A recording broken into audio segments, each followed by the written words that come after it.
Ito mga kabalita, may nais po tayong ibahagi sa inyo. Ayan, check natin ang TV na LG. Ito ang kanyang status. Tingnan natin ang picture. Ito, tayo ay nagpalit guys ng ayan ng mainboard or motherboard. So LG din ang pinalit natin, pero tingnan niyo po ang picture niya ng kaibigan.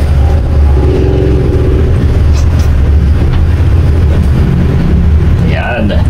So yan po yung tinatawag natin na solarize o kaya naman ay halos negative picture mga kaibigan.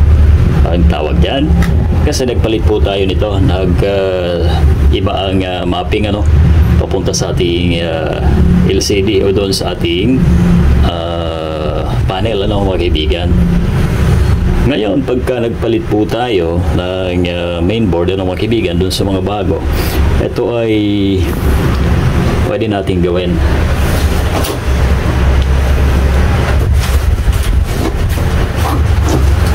Kasi ito yan mga kabalita, kahit anong palabas po natin ng service mode ayan, tingnan natin 0413.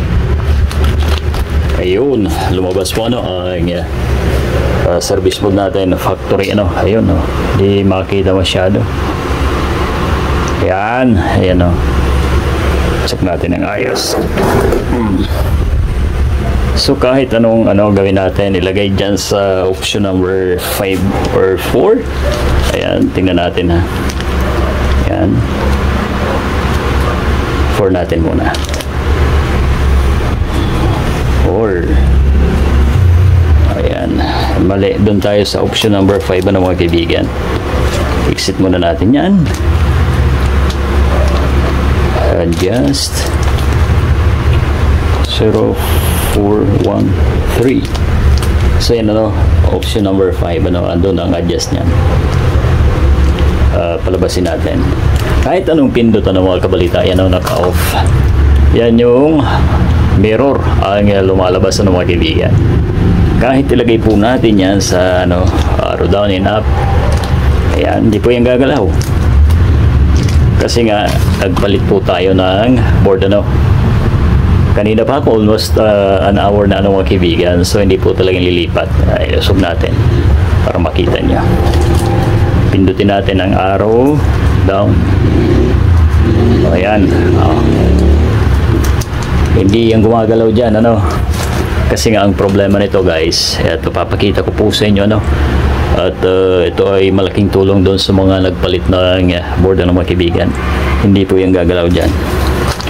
Kasi bakit natin gustong pagalawin mga kabalita, dapat malalagay po natin yan doon sa LVDS kung saan yung wiring ng panel or yung papunta doon sa ating T-Con display mga kaibigan. Okay? Hindi po yung gagalaw. So exit natin. Ang gagawin po natin mga kabalita, ayan ay tested na rin po natin mga kaibigan. Tuturo ko po sa inyo kung paano magiging magandang picture natin. Ayun nga pala remote ay talagang special yan na binili mga kaibigan para dito sa pagpapalabas ng service mode ng LG, kasi hindi po kaya yan sa menu to menu mga kaibigan. Ayan, sa mga hindi pa nakatry, ito ay binili po natin sa online mga kabalita. So ang gagawin, ayan, ibaba natin ang cellphone mga kaibigan. Ayan, eto yan mga kabalita, nakikita nyo yan, yung dalawang nakaabang na bakanting dapat sana ay may resistor yan po ay pwedeng lagyan po natin ng 10K na value ng resistor mga kaibigan, para maging maayos ang picture natin.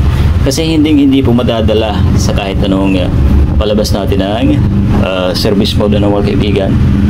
Ngayon lalagyan natin yan itong line na yan yan. So ito ngayon mga kabalita, tingnan nyo, kakabit po natin yung 10K na resistor dito. Pwede po yan, ilipat nyo yung isa O kaya naman mas para wala nang bungkalan ay ganito lang gawin nyo. Ayan, wait lang. Ingat dapat kasi napakaliit po nito.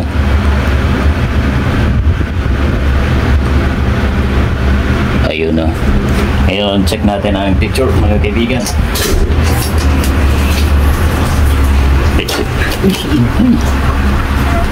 Ito na. So, negative po talaga yung mga kaibigan. Yung tingnan natin.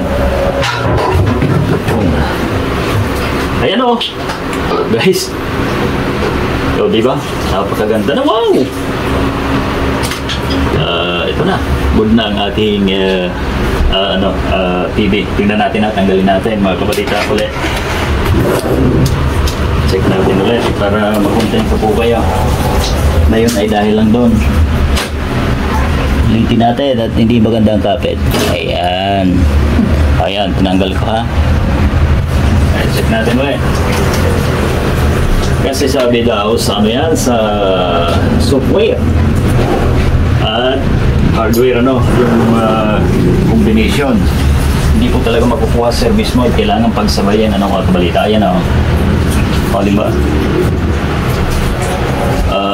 Negative po kaya solarize mga kabalita, no? Alright. Lagyan na po natin ang maayos yun. 2 hours later. Ito na mga kabalita at talagang ginabi na po tayo, plug-in ko muna ang ating LG. Okay na ba talaga ang picture, Ayan. O yun goods na mga kaibigan, naganda. Ayun. So hindi na po siya solarize. So negative po ng mga kaibigan. Yun lamang po ang ginawa natin. Naglagay po tayo ng resistor na 10K doon sa bakante mga kaibigan. So yan po. Maraming salamat po sa inyong pagtutok mga kaibigan. Okay na po ang LG.